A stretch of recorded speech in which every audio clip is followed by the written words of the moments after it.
Don't be an anonymous investor. Join the stock market social media platform public.com. Invest any amount of money and share with friends and new friends. Discover new opportunities, such as new companies and potential business partners, and useful tools for beginners, and share your experience with friends on public.com. Link in the video description gets you $5 for being a Grid Network viewer. Use the referral code GridNet for your free $5 to invest and start investing and networking on public.com.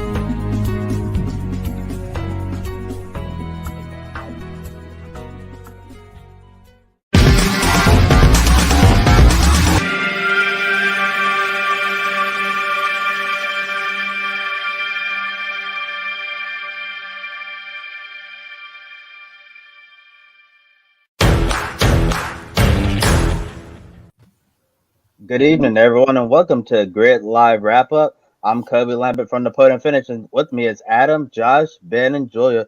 We want to give a special shout-out to our wonderful Patreon supporters, Colin, Mark, Deshaun, and Robin. Thank you so much for investing in Grid Network and supporting us. We greatly appreciate it. You can also make a one-time donation to Buy Me a Coffee. We also want to acknowledge that today is Juneteenth, the day in the United States, a federal holiday in America commemorating the emancipation of enslaved African Americans. Also, happy Father's Day to all of the dads out there. And racing-wise, we didn't have any grid ranking series events in the United States this weekend, but we'll start off with Josh and Julia discussing MotoGP's German Grand Prix. Yeah, absolutely. Thank you, Kobe. Well, what a great race it was. It took a while for it to heat up, but 10 races down, 10 to go. And Fabio Quartararo has made it 2 races in a row. His 3rd win in total in 2022 as well. He's tied with Enea Bastianini for the most wins this season. Of course, Bastianini got it very early on in the season. Now, sadly, he's dropped off as well. Bastianini returns 2nd place, continuing his 100% top 10 finish rate as well. 70% of the top 5 finish rate for Fabio. He is winning and he is consistent. And Julia, is he at another level compared to everybody else so far this season? And for me, there's just no stopping him. Yes, I agree with you. He is just totally on another level right now. I mean, considering how Yamaha's bike is definitely not the best on the grid. We see how Andrea Dovizioso is struggling. Of course, Darren Binder is another case because he's a rookie. But let's take a look at Franco Morbidelli, who almost was a world champion in 2020. And where is he? I mean, I would say, in Polish, would say that he's nowhere. Comparing to Fabio, he is doing amazing. Honestly, he is really composed. He knows what he wants. He knows what we can do. And we saw it today. He knew that he just got to overtake on the first turn, and he knew that he can do it. And, of course, the other's mission was to not let him, to pass on the first corner, because we know that that's how Quartararo is dominating the races. He's just passing them in the first corner, and he's riding away. They couldn't stop him today. And he's definitely, now, and we see it in the championship standing. He's definitely the best rider right now.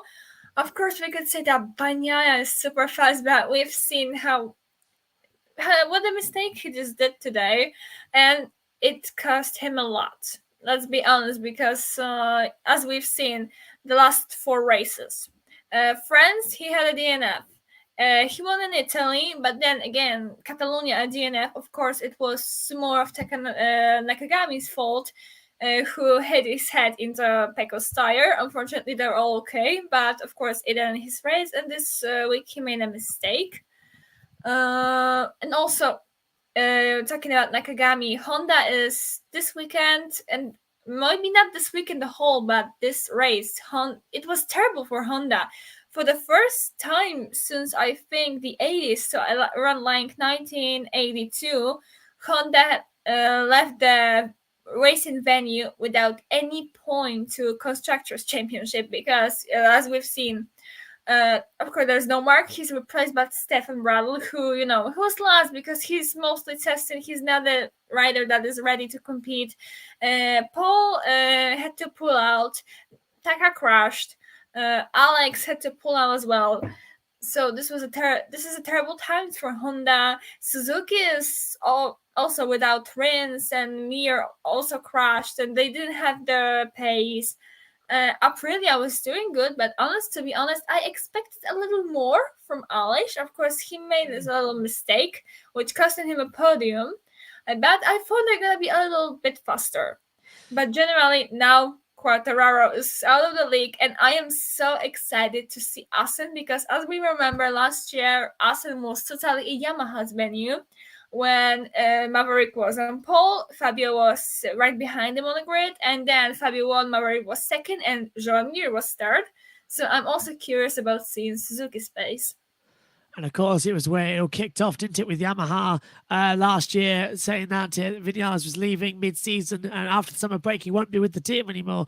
So I'm looking forward to that race as well. You did mention as well several of the retirements we had, all the Hondas not scoring points, 3 of the 4 retiring as well. Marc Marquez has won at the Sachsenring from 2013 onwards as well in the Premier class. It was the first time they haven't won. It's our first different winner of any kind since 2012. First time Yamaha have won here since Valentino Rossi in 2009 as well.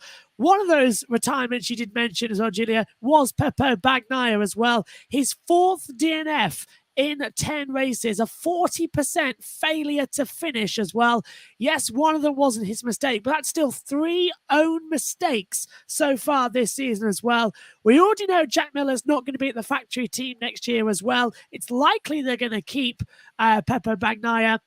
They see him as a run for the title as well. Today, down in turn 1, rear tyre stepped down on him as well. We understand it might have been a rear brake locking as well. We saw a bit of a problem with ride heights today as well.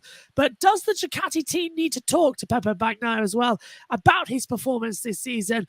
And does his spot in the team change as well as the championship begins to slide away? Do they still see him as their golden boy to take Ducati back to the top, or is the shine gone away now?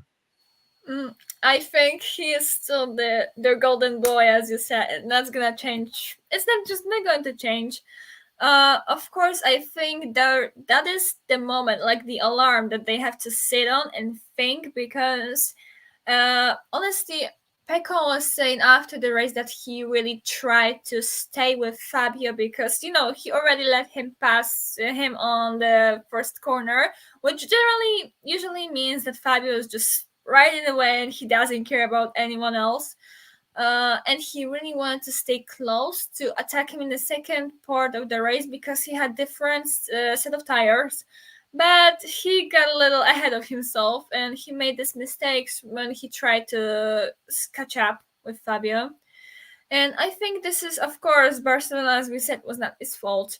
But there's still a lot of DNF. And I think, of course, he had some few harder races at the beginning of this season. But then he started to get really fast. And we expected that he's going to catch up on Fabio in a championship really quickly. And that, again, we're going to have their fight. And we kind of, I think, expected their fight today. And we got none of it. Because now Pecco is really losing a lot in the championship. And he, of course, today, when Fabio won, lost even more. The closer to Fabio they are Aleix and Joan Zarco. He is the best Ducati in the championship standing right now. But I don't think it's going to change his position in the team because he's still, he's in a factory team. And he's fast. So I think they would like to do anything to make him faster and to make him, being able to at least catch up a little with Fabio. He said today that when he was asked about his championships chances, he said that of course it's still mathematically possible and up until now they are going to try, even though right now it looks really bad, but of course we still have half of a season to go. So I think it's hard to predict yet if he has no chance to fight with Fabio, but I think we a little thought about it last year, and then we know how then he almost got this championship. To be honest, he was so close that I was surprised. He just jumped out of nowhere and started catching up with Fabio in the championship. So we'll have to wait to the second part of the season to see that if this championship really slipped away. I'm more curious about Aleix, to be honest, because we're Polish journalists. We're talking how he's gonna be angry if he's gonna lose a championship by a few points, and these are gonna be the points he lost in Barcelona. Yeah, there's still 500 points on offer across the 10 races to get victories, so anything is possible as well. But it does start to feel that maybe the MotoGP is just like the Formula One, and riders and drivers starting to get away at the top, coincidentally, both in blue as well. And as we say, the season is now halfway over as well for MotoGP. 10 down, 10 to go. But we've got some big races coming up as well. The Dutch TT as well next week, then a 5-week break before we return to action at Silverstone. For the British Grand Prix, always a big one. Red Bull Ring, Misano and Aragon as well round out the European season as well.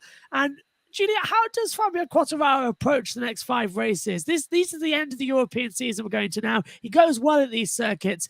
He's going to be worried about the flyaways because he's never really done well there. So how's he going to approach these next 5 races in your opinion? I think what he will try to do, to approach all this weekend as the rest one. So, kind of stay focused, even though these are not their circuits. Technically, as we said, Sachsenring was not theirs as well. Last time Yamaha won there in 2009 with Valentino Rossi, and since then we had only Honda's victories. Of course, the last different in Marc Marquez was Dani Pedrosa. So today I just felt like totally in different universe because there was no Marc Marquez here. But I think he just have to be focused and composed on his job. If he's not able to win, if he's not able to get a podium, just like last season he was saying, he's got to get the most amount of points he can. As if I remember well, in Styria, so the first weekend in Austria, he was on the podium. So this is possible. This is not a terrible situation of Yamaha. I mean, we don't know that yet, but maybe it's not going to be that bad as in 2020 when we had brake failures and all the stuff like that. And of course, Aragon may be different for him. British Grand Prix is possible for him to win because he won there last year. So I think we just have to see how Yamaha is going to perform. I still think that they are able to get a good result in Assen and on Silverstone. Misano is possible as well, but of course this Yamaha is a little different this year. Many would say that this is a worse bike than last year, and I would kind of agree on that. So we have to find out, because people have been saying also that Sachsenring is not going to be Ducati's circuit. And maybe, of course, the race went, as always, so like in MotoGP, totally unpredictable. Yeah. But they had the pace. Ducati had totally the best pace in Sachsenring when it wasn't supposed to be their circuit, because it's small. There's not long, many long straights and everything, just the waterfall and the straight. So honestly, just like MotoGP is always a big unknown, and we'll have to see. But what Quartararo has to do, he has to get as many points as he can get, because he still have a close rivalry. Maybe Pecco Bagnaia is losing a lot now, but of course we know that he can get himself together in the second part of the season, but Aleix is close. Now Zarco is in top 3 of the championship, so he just have to be really focused not to lose too much during this rounds if he's not going to feel well. And hopefully he feels a lot better ASAP, as we've heard quite a few of the people. Yeah, he said he was fighting sickness all weekend, wasn't he, as well? Somebody else who had a interesting start to the weekend, going into qualifying knowing he would have to take a long lap penalty. That was Jack Miller, an avoidable crash, the steward said as well, in free practice 4 at the last corner when the yellow flags are out as well. He's got given that long lap penalty for the race. He looked like everyone expected as well. He went to Ducati, racing hard and making good moves as well, but he didn't really have the greatest relationship with the factory team that we expected him to have. He is the highest finishing Ducati rider today, though, which is impressive. And next year, it's been announced he's going to KTM as well. Julia, is this a renewed Jack Miller? To me, personally, commentating on the race, it did look like he was back to his old self again, making moves and getting the Aussie spirit out there as well. And Do you think he's been renewed, knowing that he's got a home in 2023 and he's not going to be out the door? I think the rider always feels better when they are sure of the future, because now he has a contract, he can be quite, easy on mind, think about that he has a place on the grid next year. This is the feeling that Alex Rins doesn't have, and many other riders just don't have. But I also think, the thing with Jack is also unpredictable when he's doing really well. And the next race, he's like in the second part of the grid, and I don't know where he is, because you just don't see him in the front of the race. But this was a really good race by him. Honestly, I was a little surprised. I didn't expect him that after this penalty, he will be able to, stay really close to the podium positions. And then he got the one when, of course, he was waiting for, I think when he couldn't pass Alish, he was just waiting for his mistakes, and it kind of happened, and he of course used it, which is good for him. And really, it's really nice to see him on the podium again and doing good. Also, this is exciting to see him in KTM, but this also means that we don't know where Oliveira is going, but they're saying that he is going to Grassini, or he is going to, which is a new news, he is going to the RNF satellite Aprilia. Oh. Yeah, this is something going in the paddock around the paddock this weekend, that this is told by Dezen that it's possible that Oliveira maybe is not going to Grassini. Maybe he's going to RNF. Of course, Grassini for me personally is more possible. But if he's going to, let's say that he's going to RNF with Aprilia next year, then there is literally no place for Alex Rins. Because that's he was disappointment. that. Yeah, that's a disappointment. It's a really big disappointment. But coming back to Jack, honestly, he was saying yesterday that he slowed down, that he thought, of course, that he didn't deserve this penalty because he slowed down. It was visible in the telemetry that he slowed down, but he just crashed, so it just happened. But this were the rules. If you crashed, they just say that you didn't slow down, that you were really risky, and you get a penalty. But he did really good to overcome this and get on the podium. Yeah, and I'm just curious what he's got in his pocket in the next race. If he's really so, it's going to better, because he has a sure place for next year, not like Rins, who is now also injured, which is just, I think it's just terrible for him, because he is injured. He doesn't have a place in the grid on next year. He doesn't, he just doesn't have an opportunity to show up right now, because he's not able to ride well. Suzuki has some problems in last rounds. They just really don't have a pace. So again, just like Mirror, everything is just a silly season, and I'm really curious to see what's going on. But it will be really, it will be a shame to. I'm happy to see Jack on the grid next year, but it will be a shame not to see many of our actual riders right now on the grid.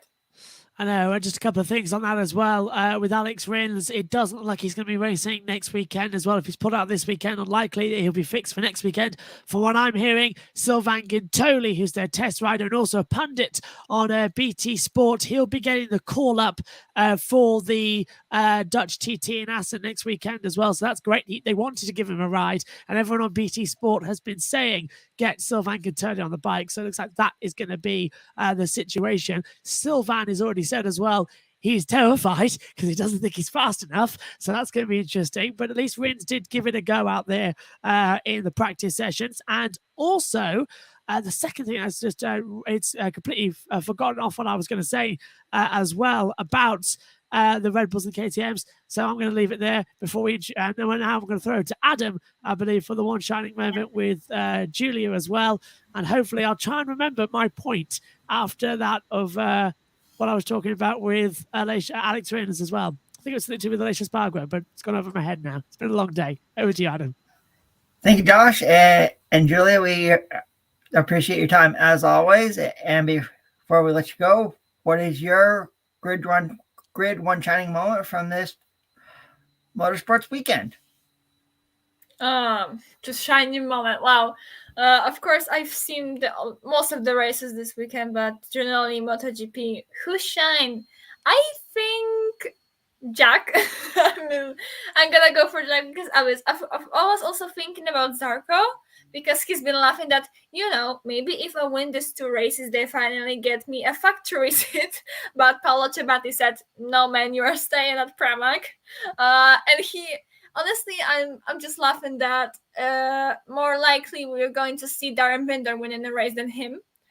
But I think Jack deserves it because he had a really hard weeks for the last few months, and then he just overcame the penalty. He's got a place for next year, and he just stood on the podium. He was pretty happy. So I'm gonna take him, even though an honorable mention go to Fabio and Jovan Zarco, because they had the pace this weekend. I have managed to remember what I was on about, by the way, and that was thank you, Julie. You reminded me about all the races this weekend. In one of the junior category races as well, one of the riders got knocked off, and apparently, according to some of the marshals, was laid in the track. So it was laid in the gravel trap for a lap and a half. The marshals couldn't get to them because of the oncoming bikes, and race control never red flagged the race. Now, the Rider Safety Commission are very angry with the race director for this as well, and it's just growing tensions with the FIM about the stewarding this year, with Freddie Spencer at the helm of it, and the race director not calling the race for safety, but instead doing it for the entertainment value. The reason the race director gave that the race wasn't stopped was because it was on free-to-air television and it would affect the TV schedules. So it seems now MotoGP have set a line in the sand. Entertainment comes before riders' safety. And there is a lot of things now bubbling. I'm sure you might have heard it, Julia, as well, that there is a lot of tension riding, especially after what happened last time out in Barcelona. The riders want the stewarding changed, and they want the race director changed as well, because they're not happy about it. So you've reminded me about that. I'll keep on top of that and see what I can find in the next week when tempers have cooled going into Assen. Yeah, and if I can say, the same thing happened in Barcelona. Like, Taka Nakagami hit his head on the Pecos Bagnaia retired. He was knocked down unconscious. We were thinking if he's gonna be alive. His helmet was totally destroyed, and there was no red flag. I think everyone was really surprised that this race, after the incident of this kind, was just not reflect. And I think when the riders were passing the turn 1 again, the Taka and Alex was still riding in the gravel trap, which was just totally crazy. And the thing that, for example, Zarco blocking Pecco on Saturday or Friday, in lower categories, they are given a penalty for this, but this they are met with nothing. So it's just like, how can they give an example for the younger riders in Moto2 and Moto3 when they are not penalized for things like that? Absolutely. It is an absolute mess, the MotoGP. It's going to be a developing story throughout it all. I'm sure me and Julia will do our best to keep an eye on it and report back to you for the Grid Network. And I'm looking forward to also at some point this year, me and Julia have said as well, doing one of the commentaries together. Can't wait for that as well. Next up, though, here, I think we're going to move over to Ben, as you're going to take over and talk all things Formula One and Canada as well. That's right, Julia. Thank you again for your time. We do have some breaking news actually coming out of Canada. Fernando Alonso has been given a 5-second time penalty for more than one change of direction to defend a position when he was fighting with Valtteri Bottas. That drops him from 7th to 9th in the race results, and it only adds to what was a very frustrating day for Alonso, who qualified on the front row in P2 yesterday, but fell down the order as the race went on. Now he's fallen even further down the order with this penalty. But up front, it was another dominant effort for Red Bull and Max Verstappen, taking the Canadian Grand Prix win in F1's return to Circuit Gilles Villeneuve in Montreal. However, Max really had to earn it today, with Ferrari giving the Red Bull a late race challenge. At one point, it seemed like Verstappen might run away with the win, but Yuki Tsunoda, of course, in a Red Bull-related car with the AlphaTauri, brought out a safety car in the last third of the race. Now, this stacked up the field for a restart, and Ferrari's Carlos Sainz tried to challenge Verstappen, but couldn't match Red Bull's speed despite being in the slipstream and having DRS available. While one Red Bull driver stood on the top step of the podium, the other Red Bull driver, Sergio Perez, retired from the race after losing power. Christian Horner said he thinks it was an issue with the gearbox. Regardless, still a tough day for Perez, who's now 46 points behind Verstappen in the championship.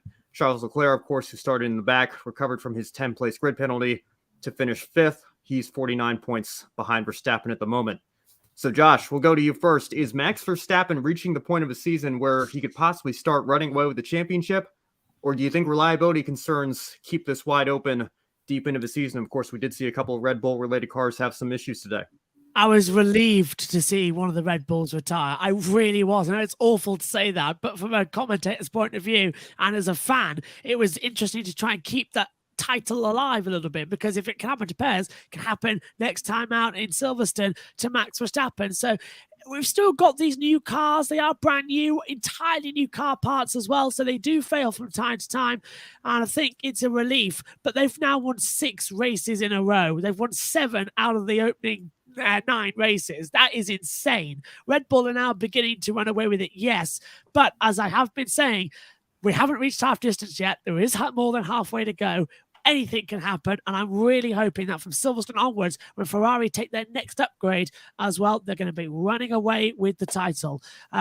Leclerc took that penalty today for the new engine. He's P5. He moved up 19 places. Fantastic during that race as well. I think he can certainly get up there and maybe win at Silverstone. We saw him on pole there and leading most of the race last year after the red flag as well, and Lewis took him with only 4 laps to go. So much faster car. I think it's Leclerc's to lose at Silverstone. But don't count your chickens yet. Max has made mistakes in the second half of the season. Last year is case in point when he was so far ahead. Lewis still caught him back up and we went level to Abu Dhabi. It's not over yet. Get worried when we finish the triple header after the summer break in Belgium, Italy and Zandvoort. Then get worried. If he's leading still by then by a big margin, I'll switch to darts commentary instead.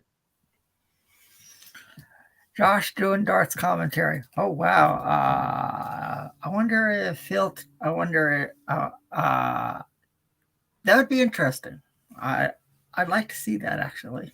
I'll arrange it for you. Thanks, Josh. But getting back to the question, this dominance that Red Bull is having right now is amazing. It's something we haven't seen in a long, long time, and Josh mentioned it. Almost halfway to the season, and Ferrari still has one more upgrade. I don't think Max Verstappen is going to run away with this championship. We still have so many races to go, and the next time out, like Josh said, we're in Silverstone at the legendary British Grand Prix. It's always a race that gets people talking. And we do have so many, another stop here in the United States at certainly the Americas. We have Japan coming back to the schedule this year. So like Josh said, don't count your chickens before they hatch. Ferrari could just slip. Ferrari could take this championship away from Red Bull after their upgrade in Silverstone. If I were Max Verstappen, I wouldn't be so careful right now, because I think the second half of the championship is going to be a doozy. Well, in terms of just the race today, Carlos Sainz nearly did take it from Max Verstappen. He came close to that first career victory today, but he had to carry the weight for Ferrari with Leclerc starting at the back. Now in Monaco, we saw Sainz pushing Perez for the win, and today he pushed Verstappen. And today he pushed Max Verstappen along the way. The 3 retirements in Australia, Imola, and Azerbaijan really hurt him championship-wise, but he's gaining on George Russell for 4th place in the points. Plus, he knows he'll remain a Ferrari driver for the foreseeable future after signing a contract extension earlier in the season. So, Adam, we'll go to you first this time for this one. Do you see Carlos Sainz finally breaking through and getting his first F1 win later this season? When I saw this question, I said to myself, I'm going to say yes, but I don't know where it's going to come. He's come so close so many times in his F1 career. And if there was a longer straight at Montreal, we could have seen Carlos Sainz win his first career F1 race. I don't know how he's going to do it or where he's going to do it, but I think Carlos Sainz finds a way to win an F1 race this year. We still have the second half of the season to go. And one race that could be on his side is the Italian Grand Prix in Monza. You know how the Ferrari Tifosi is, every time Ferrari races there, that could give him some momentum. But I'm going to say Carlos Sainz, he finds a way to win an F1 race sometime this year. Yeah, I'm trying to remember what tracks we've got coming up and where he could be quick compared to last year. And admittedly, the memory goes after quite many months, and we're halfway into this year, and it doesn't seem 5 minutes since we were in 2021. So we're getting going again. I think because this time we've got so many of the normal F1 calendar that we're going through it quite quicker compared to last year, because it didn't feel like when we reached Silverstone, we were at Silverstone. Do you know what I mean? So, I do think Carlos Sainz is going to win. I thought he was going to win today. It was 0.993, so less than a second gap to Verstappen at the line. He really went for it. I think he needs a circuit where he's good at. And Italy, as you said, Adam, that is a good one. He was second there with, again, less than a second between him and Gasly that time out as well, a couple of years ago. Monaco would have been a good bet, but he had a bad race and as well there. It's a tricky one. I don't know where. I would think Japan is a good shout, but Sainz will win some point this season, and it will be magical. He will have a great race, and it'll be a dominant win, I reckon, as well, as soon as he's set out front. I don't think it'll be through Red Bull retiring or Leclerc having problems. I think it'll be on outright pace, because I think finally what we saw today was Carlos Sainz, what we know he can be. He's had a difficult start to the year, 3 retirements already. This is what he can do. He can race, and I think it was a good morale boost for him as well. They've now got 2 drivers in the hunt for the title, and it's not over yet. So, yeah, he'll win, and I reckon he'll challenge Leclerc for that number 1 seat at Ferrari. And speaking of outright pace, it got a little bit better for Mercedes this weekend. Started off a little bit challenging, but slowly got better over time. And, of course, in the race, Lewis Hamilton thought his car was undrivable during practice, but then his fortunes changed with a solid qualifying effort in the wet. And in the race, Hamilton was able to salvage a podium out of the weekend, his second of the year. And his teammate George Russell continues his 100% top 5 finish streak in every race.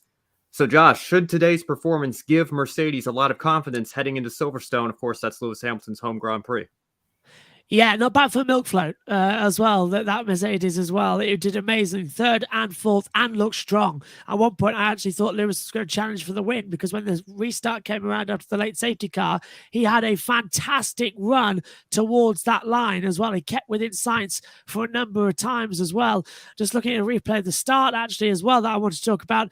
He was side by side with Sainz into turn 1, swept around the outside, had a lockup, and then had to defend from Magnussen. Did clip the side of Magnussen as well, but that was the only pressure he had to really hold off all day, was the Haas at that start. So he had a good race, did Lewis Hamilton. So that would have helped him. No back problems either, which is good. Silverstone up next. They've relayed the surface ever since MotoGP couldn't race there as well. So it's now a smoother track. They've ironed out some of the bumps. It's fast. It's flat. The curbs are still abrasive though. So I think Lewis goes well there, as obviously he's the most winning driver at that track. So it could be good. I think a podium. I don't think he'll win the British Grand Prix, but the crowd at Silverstone does add an extra 5 seconds. Look at Nigel Mansell back in 87, breaking the lap record again and again and again. Lewis Hamilton winning there so many times, winning there on 3 wheels, for goodness sake. So Lewis will go to Silverstone thinking now he could possibly be with a chance of a 9th British Grand Prix win. I would certainly love him to do so, but I've just got a feeling it'll be somebody else. Ideally, I'd like and will be cheering for George Russell to get on the podium for the first time at the home British Grand Prix. That'll do me as a Brit. But all eyes on Russell, not on Lewis. Yeah, Josh, I gotta agree with you. I think next time out is at the British Grand Prix, and Josh, you know this. Those British fans are going to be behind Lewis Hamilton all weekend long. So that's going to give him a lot of confidence there. It's his home Grand Prix. So it was nice to see Lewis Hamilton up there today, his first podium since Bahrain. And you know, I think Lewis Hamilton is going to find a way to get a win this year. Something I don't think he'll win in England either, like Josh was saying, but somehow I think Lewis Hamilton is going to find a way to win this year, and I think it'd be good for him after all the struggles that the Mercedes has had this year. So I think Lewis Hamilton finds a way to get a win. I don't know where, but I think he does win. Of course, he's the only driver that's won in every season of which he's competed in. And let's see, we have a comment as well from Joe saying, hi, do you think Sainz was slightly more cautious after so many DNFs? I don't know. It's tough to say. I mean, I was a little surprised that he had so much trouble getting by Verstappen. I thought he would be able to get by eventually. And then, of course, on the last lap, he fell back. I don't know if he just used up his stuff too quickly. But, I think for somebody that's had a bit of a tough year going for his first win, I've got to think he even said, I think after the race that he tried absolutely everything to get by Verstappen. So, I'm not too sure, but he would have been playing it a little bit more safe in light of a DNF. So I think he's just hungry for his first ever win. And speaking of the wins, of course, we're talking about Mercedes and their chances next weekend at Silverstone. Josh, you brought up a good point. It's George Russell's home race as well. It's an all British lineup this year for Mercedes. So maybe that will give them a little bit of a confidence boost. And, I think Lewis, I'm with you, Adam. I think he'll keep that streak alive. I don't think very many people thought he'd win a race in 2009 with the car that McLaren brought out that year, or 2013 as well when he first made the switch, and he ended up getting it done both those years as well. So, Josh, I know you're certainly going to be cheering them on as they come over to your home country for the next race, and we'll see how they get on there. I'm just decorating already. Don't mind me. Just getting the nice flag up. Well, we're all good. All good. That's fit. Hey, there we go. Yeah. That's how it looked in Silverstone. Yes. Nice. Well, I'm sure we'll all be looking forward to that, but I think you more so than anybody as well. It's when they come to your home country.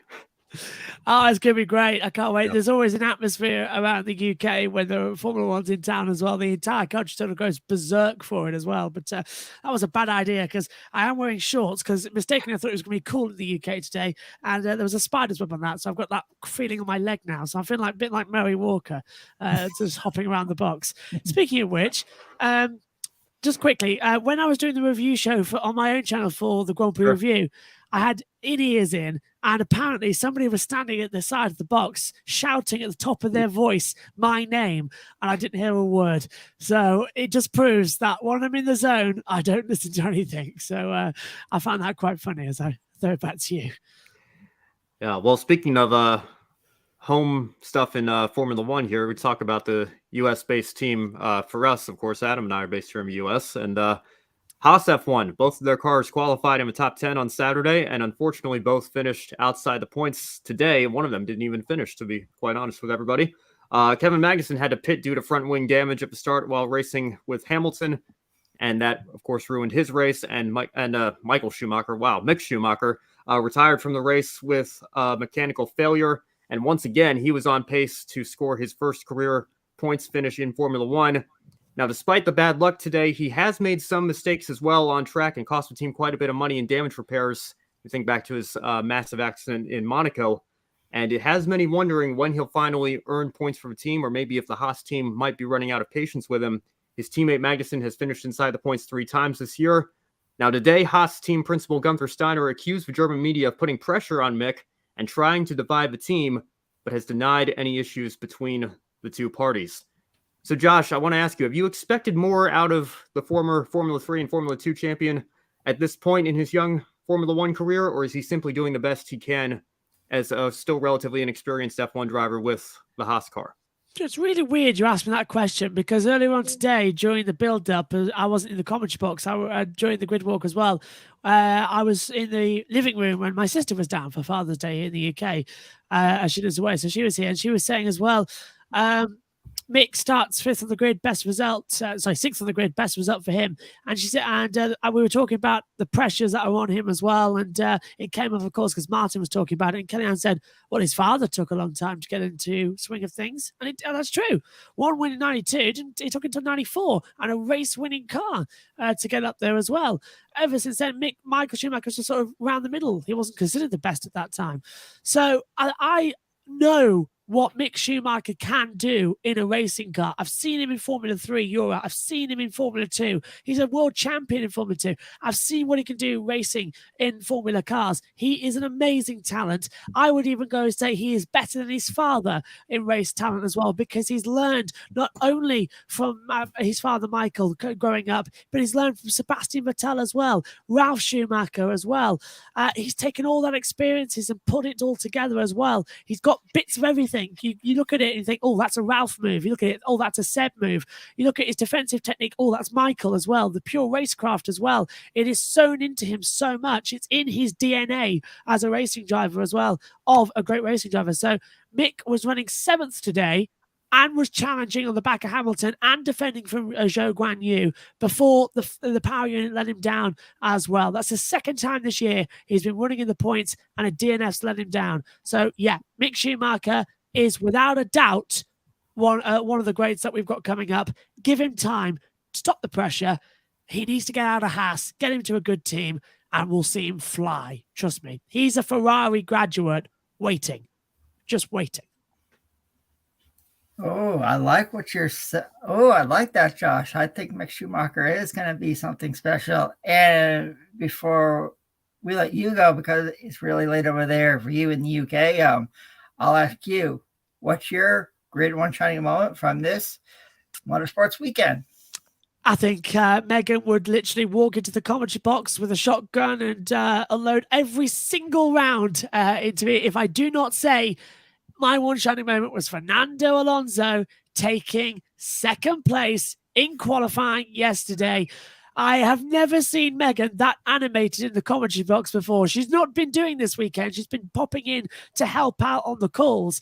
But I texted her at the end of Q2 and saying as well about the fact that Fernando was up there in 2nd place. Come to the box. He might actually get the pole position. And she was here with me. And when he crossed the line and got 2nd, she shrieked, jumped up and down. And honestly, not in 10 years of us commentating together alongside each other has she grabbed me before, and literally the grip on my arms, she was violently shaking me around and jumping, saying, he's 2nd, he's on the front row. So much so that I lost my balance as well in the commentary. So that is on doubt. That's going to live in my memory as one of my personal best memories in the commentary box with Megan as well. So yeah, Fernando getting 2nd was beautiful. Absolutely beautiful. Yeah. Well, thanks again, Josh, for joining us, and we'll bring Kobe back in here as we move on, and we'll talk some supercars with Kobe and Adam. Thanks again, Josh. We'll see you soon. Sounds good. See you next time. See you, Josh. Appreciate you for being here. And as been said, we're going to move on and talk about some supercars action that happened this weekend at Hidden Valley Raceway. In this race weekend, supercars really provided a lot of surprises, with the biggest one being Shane Van Gisbergen not winning a single race. SVG got podiums in the first 2 races and a 21st place finish in the final race after issues with power steering involving contact with Will Davison on a restart. Cam Waters got a win in the 2nd race. Solid points weekend for him. Same for Anton De Pasquale, getting his first win of the 2022 season.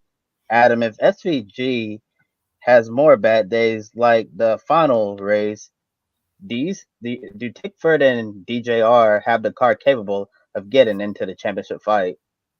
They do, Kobe. They sure do. SVG better not look behind him, because the rest of the field now is catching him. I think another reason, SVG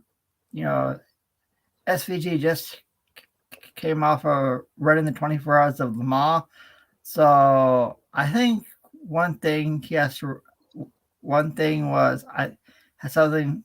Yeah, you didn't mention he had 2 podiums, but the jet lag, I think, was one of the reasons why he didn't win this weekend.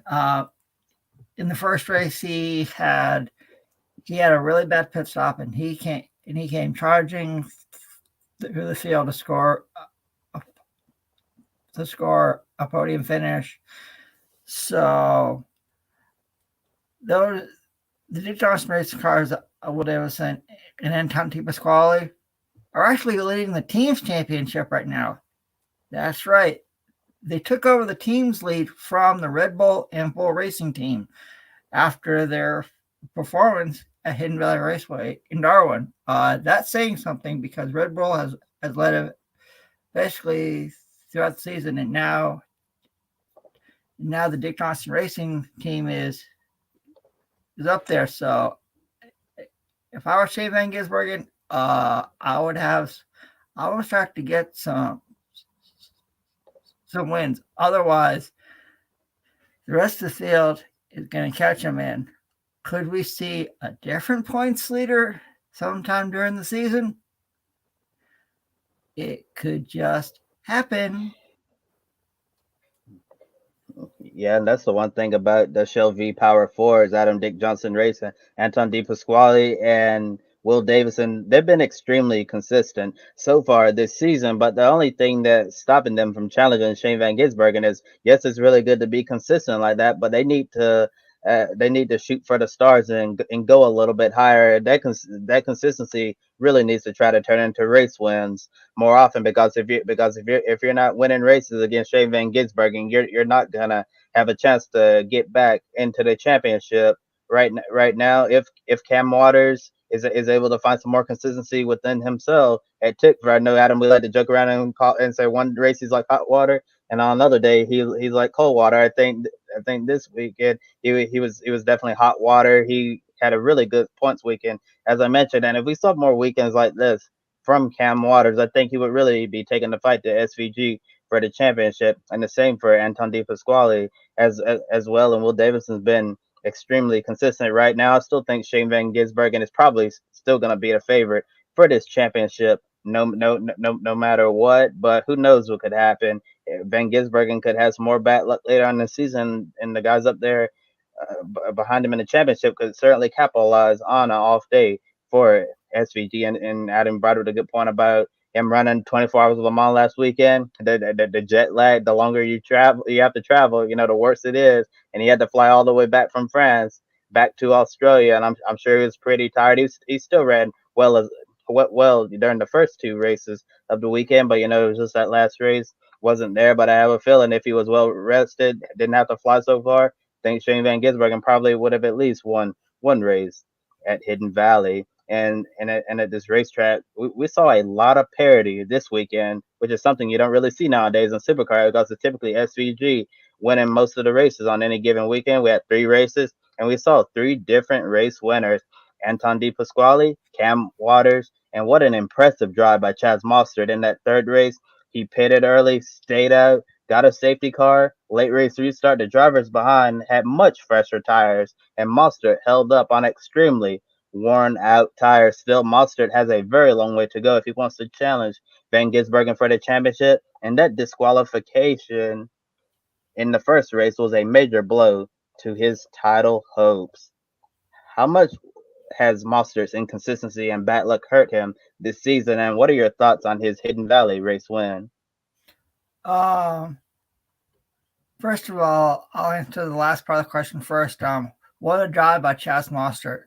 He really hasn't had a lot of success this year, but he came through in winning the last race at Hidden Valley Raceway.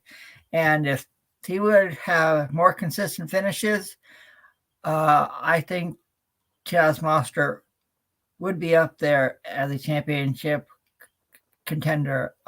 He hasn't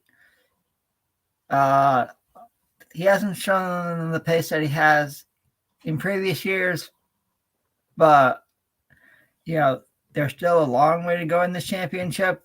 So, like you mentioned, Kobe, SVG could have some bad luck, like we saw in the third race at Hidden Valley Raceway, and Chaz Mostert have a good weekend.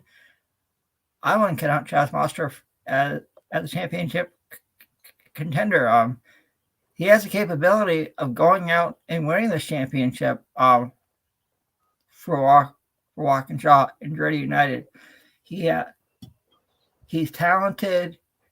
He has speed in that car. He has pace in that car. So if Chaz Mostert can have a few more good races like we saw in the third race at Hidden Valley Raceway, I wouldn't count out Chaz Mostert as a championship contender.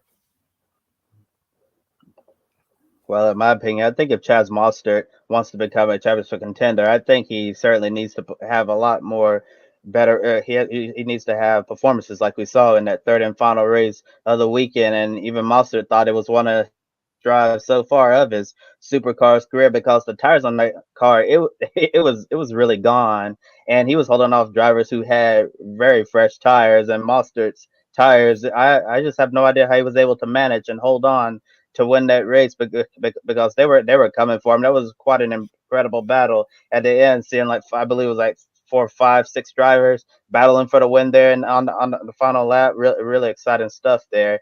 And if Chaz Mostert really wants to be a serious contender for the championship, I know he still has a ways to go right now, and it's still early in the Supercar season. There's still a whole bunch of races left to go, lots of points on the line. So Mostert's definitely not out of the championship fight yet. I just feel like he certainly needs to do a little bit more if he wants to get into that conversation. And now we're gonna bring Ben back in for our SRX section. And originally the season opening Camping World Camping World SRX Series race at Five Flags Speedway was only going to be a 12-car field. However, there was an additional entry at the very last minute, less than 24 hours before SRX's first green flag of 2022 on Friday night. Helio Castroneves, IndyCar driver, who had select SRX races on the schedule this year after running full time in the series last year, reached out to the series and asked if there was an additional car for him to race. SRX was able to prepare Helio's car, and they made him the unexpected 13th entry. Castroneves ended up running a strong race, had some great battles with his fellow countryman from Brazil, Tony Kanaan. The 4-time Indianapolis 500 champion held off super late Model A's Bubba Pollard, who recovered from a flat tire to finish second, and Ryan Newman completed the podium. Of course, in traditional Helio fashion, he celebrated by climbing the fence at Five Flags Speedway. And imagine thinking 5 years ago that Helio Castroneves would defeat Bubba Pollard in Pensacola, home to the prestigious Snowball Derby. Adam, despite being a last-minute addition to the race, how impressive was Helio's win at Five Flags Speedway, and how about Bubba Pollard's recovery drive? Kobe, last night Helio proved that he can win outside of IndyCar, and he held off a great talent in Bubba Pollard. Bubba was up there all night long. He won the first heat, and to see what Helio did going up against some of the talent from former NASCAR drivers and IndyCar drivers, including his countryman Tony Kanaan. Wowee, that was impressive. And he beat and you mentioned Kobe. He beat a driver who has won so many super late model races across the country in Bubba Pollard. That's saying something when you can defeat a driver who has won at places like the Slinger Nationals in Slinger, Minnesota, the prestigious Oxford 250 at legendary Oxford Plains Speedway in Oxford, Maine. And a lot of viewers know about that race. The Oxford 250, there have been some prestigious names that you all know who have won in that and competed in it. Here's just a few. Kyle Busch has won in the race. Kevin Harvick has won in the race. Terry Labonte has started in the race. Matt Kenseth has started in that race. Even Kenny Wallace has started in this race. So it is one of the most prestigious races in New England when it comes to a short track event. And to see what Bubba Pollard did after coming down to pit road to change a flat tire in his recovery drive, wowee. If I were a NASCAR, either an Xfinity team or a Camping World Truck Series team, to put someone on a short track, I'd go after Bubba Pollard. He proved to me last night that he can compete against some of the best drivers from across the world. No doubt about it. Yeah, Adam, I think a lot of people would really agree with you that Bubba Pollard deserves to have an opportunity to race in NASCAR, whichever one of the three national series there is. That a lot of people think that. I know we already talked about this on our special SRX preview on Wednesday's episode of Grid Tonight. Where a lot of people in motorsports community believe that Bubba Pollard is one of the best short track racers in the entire country, not to make it to NASCAR yet. And I'm pretty sure at this point in his career he's not going to try to have a full time career at NASCAR. But I think it would be a lot of fun to see him come in with a competitive team and a car that has a shot to win. I think that would be really good for short track racing. It would be good for NASCAR. It would be good for it would be really great for all of motorsports. And the drive that Bubba Pollard had last night, that was really impressive coming back like that. I believe if it wasn't for the flat tire, Bubba Pollard might have ended up beating Helio Castroneves because early on it looked like he certainly had the best car.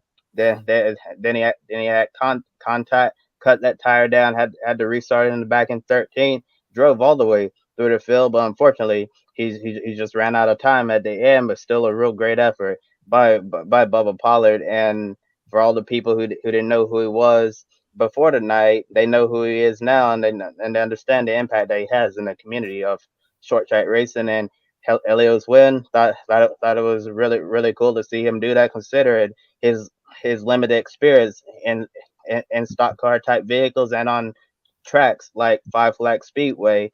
And it was just really wild that Castroneves was like it was a very last minute thing.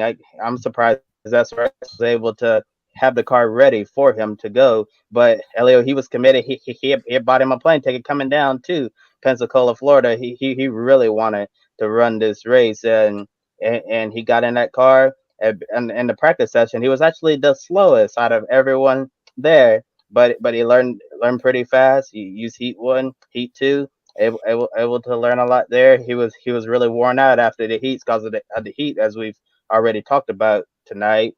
And he used everything he learned during practice, those two 12-minute races, and then he was able to put it to use in the 75 lap main event to get the job done at Pensacola. That was really impressive drive by Helio Castroneves. And after winning the race, he dropped a little bit of news to the world. He made a bet with SRX CEO Donald Hawk. If he won an SRX race, Hawk would help Castroneves make his NASCAR debut. Coming to SRX from Speedway Motorsports Incorporated, better known as SMI, Hawk certainly has a lot of connections to the NASCAR world. Racing America's Matt Weaver spoke to Hawk after the race, and the SRX CEO confirmed if Helio won a race, Hawk would get him a NASCAR ride at Daytona. And starting with you, Ben, how significant would this be for NASCAR motorsports in general if Helio Castroneves gets a ride in the Daytona 500 or just any featured NASCAR race? Well, the Daytona 500 will be huge, obviously, but I think any NASCAR race would be a big deal. If you look at what the reaction has been to the Project 91 entry that's going to be fielded by Trackhouse for Kimi Räikkönen at Watkins Glen later this season, I think that's all the proof you need that fans are going to be very excited to see an F1 world champion come over, and certainly they would be, I think, have some similar feelings for a four-time Indy 500 champion. And if what we saw last night is any indication, I think Helio could certainly get the job done in a stock car. He's 47 years old, but he's certainly not showing it with how he's driving. He put on a phenomenal show last night in the SRX series, and I think I would hope at least that NASCAR would certainly welcome him with open arms, and we'll see if anything comes of this. But he certainly deserves an opportunity like this if he wants it, and it sounds like that there's some people behind the scenes that are going to try to make it happen for him. And you mentioned Project 91, Ben. And you mentioned Kimi Räikkönen, Watkins Glen. Could we see Project 91 have hit Helio Castroneves at the Daytona 500 next year? It's possible. It is truly possible. And if it were to happen, he would have competitive equipment. Yeah, he would have to qualify and run against some of the open teams, try to get in. But if Helio Castroneves were to compete in the Daytona 500 or any NASCAR race, it'd be huge. It made global news saying we've seen IndyCar drivers have competed in NASCAR races. Scott Pruitt competed for Rookie of the Year. We've seen Dario Franchitti, I believe Jacques Villeneuve. So I could see Helio Castroneves competing in the Daytona 500 at some point in his career. He's 47 years old, but hey, he didn't look like it last night. He looked like he drove the best I've ever seen him outside of an Indy car. He drove awesome.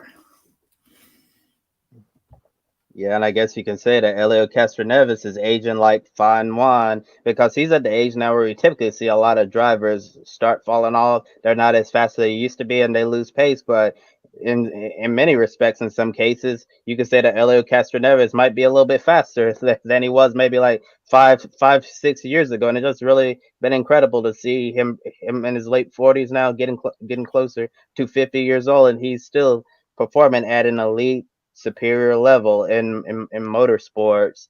And if he's able to get a ride in the Daytona 500, obviously that would be huge within itself. And if you watched our coverage during the month of May, we talked about one driver that could make history, Jimmy Johnson, become the third driver in history to win the Daytona 500 and the Indianapolis 500. And if Castroneves is able to get a seat in next year's Daytona 500, Helio would be able to try to accomplish that before Jimmy Johnson to join Mario Andretti and AJ Foyt and become that third driver to win the Great American Race and the greatest spectacle in racing. So if Donald Hawk is able to use his NASCAR connections and make that happen for Helio, that would be a really exciting story to follow come Speed Weeks.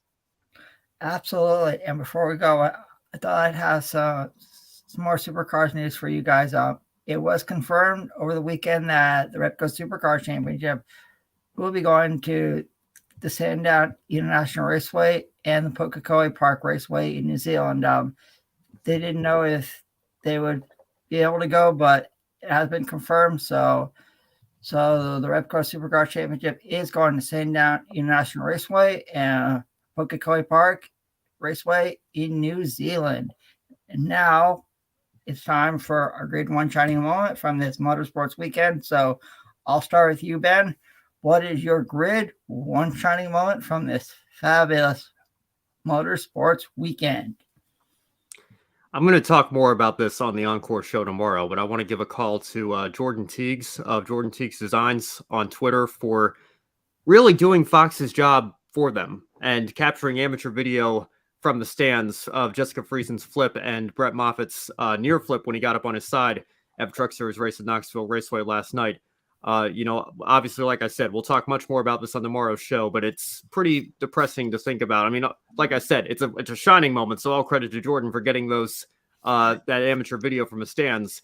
But the fact that major broadcast partner not only didn't have a replay of a literal flip at Knoxville Raceway last night, which is only a half-mile track, and not only that, they didn't even mention after the fact that Jessica had gone over and then got back in the race and avoided Brock Beard's last card info feature and avoided finishing in last place. I think Brock was expecting to write a Jessica Friesen article yesterday and ended up not having to do that.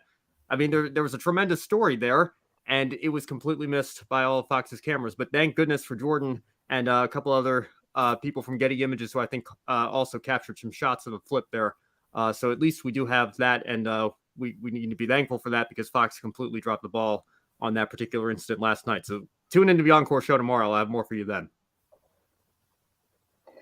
Oh boy, I'm looking forward to watching that Encore show. But Philip Ben is gonna be like Stephen A. Smith, and he's really gonna get after it. And yeah, but on a serious note, that was last night's broadcast with Fox Sports covering the truck race on the dirt at Knoxville. That was really disappointing. I must admit, and totally inexcusable for a company that's presenting the sport to millions of homes all around this country. And for my Grid 1 shining moment, I'd have to say I'm going to give it to Helio Castroneves for being so passionate and wanting to race. As I mentioned, he's only going to be running part-time in SRX this year because of his full-time commitments in the NTT IndyCar series, and I'm sure Helio probably wishes I was away. He could run full time in SRX2, but unfortunately, that's not going to be possible because in the weeks ahead they're going to be running on a Saturday night, and Helio's going to have to run in the IndyCar street race in Toronto, Canada,